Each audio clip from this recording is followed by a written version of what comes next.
So this is a perfect example of this little pond right here in Columbus, Ohio, and why farmers like to build ponds, and it gives them that feel that they're not landlocked. And this is so beautiful because this is a solution to a world's problem where a lot of people do not like to live on continents on the interior because they're landlocked. So all of the overpopulation comes from people living around the coastlines on every continent around the world so they can be close to water. Well, with Mission Noah, where I promoted that, where I actually started promoting it in 2015, is that if a water pipeline grid on every continent, then that way people won't feel the need to overcrowd cities and they'll be happy to move to the deep interiors. So this is the feel that you would get from little ponds like this across every continent. And this is a beautiful example. So we get into this where a lot of people say, well, who's going to build a water pipeline grid? So I always like to give this example. 2,000 years ago, the Romans built aqueducts. Well, let's give the North American continent, America, let's use that for an example. Across the north, east and west is 2,000 miles, and south, east and west is 2,000 miles, and north and south is roughly 1,000 miles, and if you go out west, north and south is roughly 1,000 miles. So that's 6,000 miles. The Romans built 6,000 miles of aqueducts. So if the world comes together and builds a global water pipeline grid, people can live anywhere on any continent deep in the interior. But also another reason why people like to live by the coastlines is because that's where your jobs are. It's a comfort zone. But if AI, which AI is already doing, even in my field, I work in IT and desktop, AI can basically, and already has, just pretty much augmented every job. So inevitably, in the future, AI will probably eliminate all jobs. But that's not bad because it would be an evolution, a revolution, and a liberation. And we're not the first ones to have it. Horses were the first ones to have an evolution, revolution, and liberation. And people's like, what do you mean by that? So if you go back 100 years and you would tell horses, you're going to have an evolution, a revolution, and a liberation. And they're going to be like, why and how and what do you mean? You would tell them, if you go out one day, 100 years from then, that they won't be able to keep up with us. We have to pull them in trailers and fly them in planes. And if you go out here, you see that? That used to be where all the horses would be. But now we have transporters, not teleporters, but transporters. So they replace the horses. Horses used to plow our fields. They used to basically transport us everywhere we went. And they worked alongside a man. But the horse labor could not keep up with the demand for humans. That's why machines came along, because if we didn't have machines, the tractor, the modern day tractor and reapers, horses would not be able to keep up with the demand for 7 billion people. Plus all the carbon emissions that having that many horses for 7 billion people would would have exacerbated global warming. So that's what we talk about, the evolution, revolution, liberation. And that humans now are having that evolution, revolution, and liberation. But people are like, well, what are we going to do without jobs? Well, remember, ever since man started walking the face of the earth, they didn't have jobs. They just had to do things to survive. Well, AI will augment that, but we would just go back to doing what we did before. We would just become artists. We would become celebrities. And think about philosophy and becoming intellectuals. So another thing that we would do on one of my projects that I'm working on, I talked about the Tandem car, and then I talked about Eden. So what is Eden? Eden is basically our RV that basically is autonomous and has a robotic chef. So if you go online, head toward Hoover Road, then turn right onto Hoover Road. So if you go online and if you look up the robotic chef, you will see that robotic chef there. Well, it's a 2 arms that hang down over a kitchenette that cooks. Well, if I could get it, I would hack it. So basically, give you an example. You're at work on a Friday. It's a 4-day weekend. You want to go to Miami. And you say to your robotic chef, you program it. You want T-bone steak, mashed potatoes and gravy, and steamed broccoli. And when you get off from work, you go into your RV.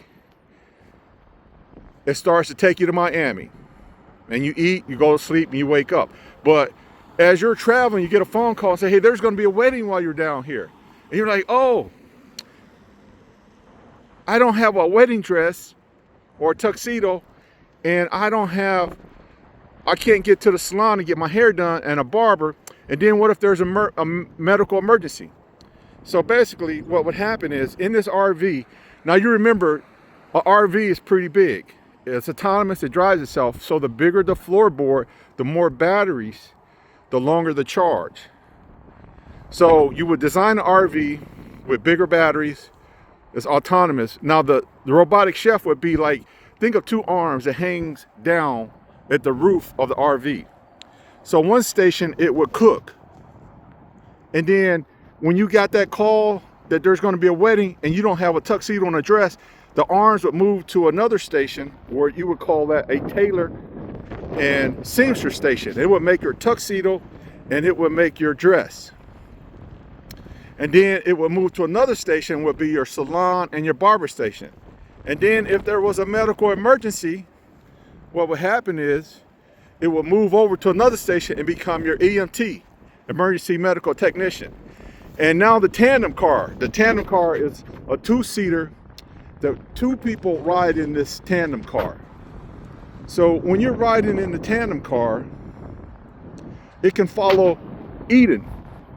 And why the tandem car? Because if you look at every car, if I stand right here all day, I'm going to see from the time people start getting up and traveling, and anywhere in the world or America, anybody driving, 80% of those people are going to be commuters.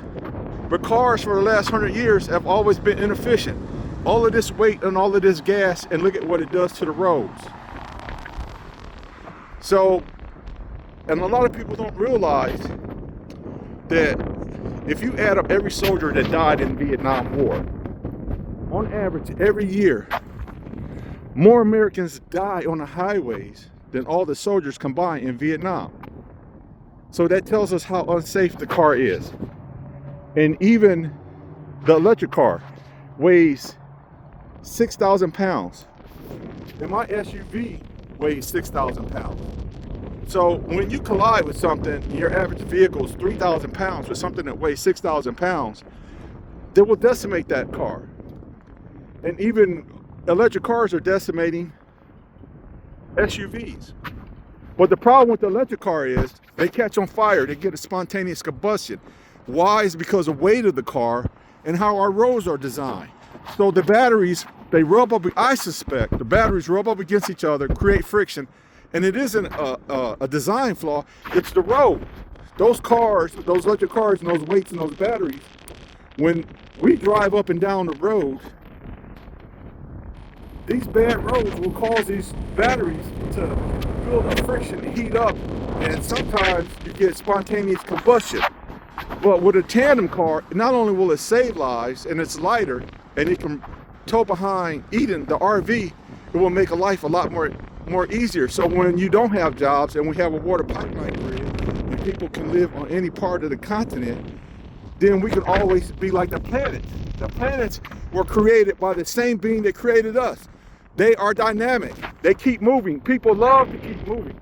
So with Eden, the tandem car, people can keep moving.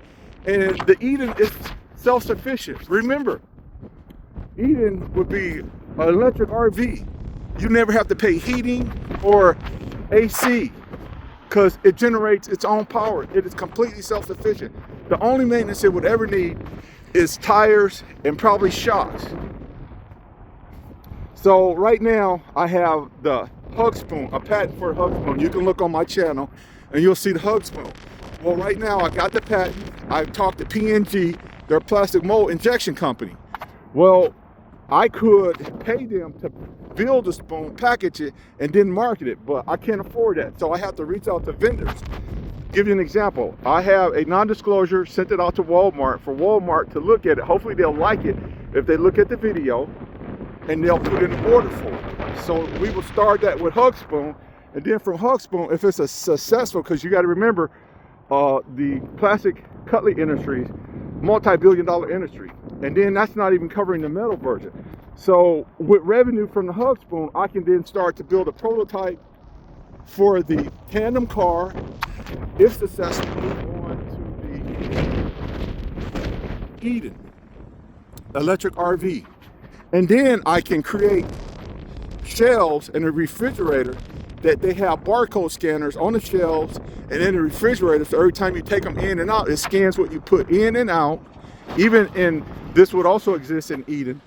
So every shelf, the cabinet shelf and the refrigerator shelf, will have a long spring on each aisle, and the shelf will be tied to a scale. So as you scan things in and out, it knows the exact weight of everything in and out. Plus, we can create an app that'll tell you what ingredients you have. It can tell you what meals it can prepare for you. So, thank you very much, and have a great day. Bye.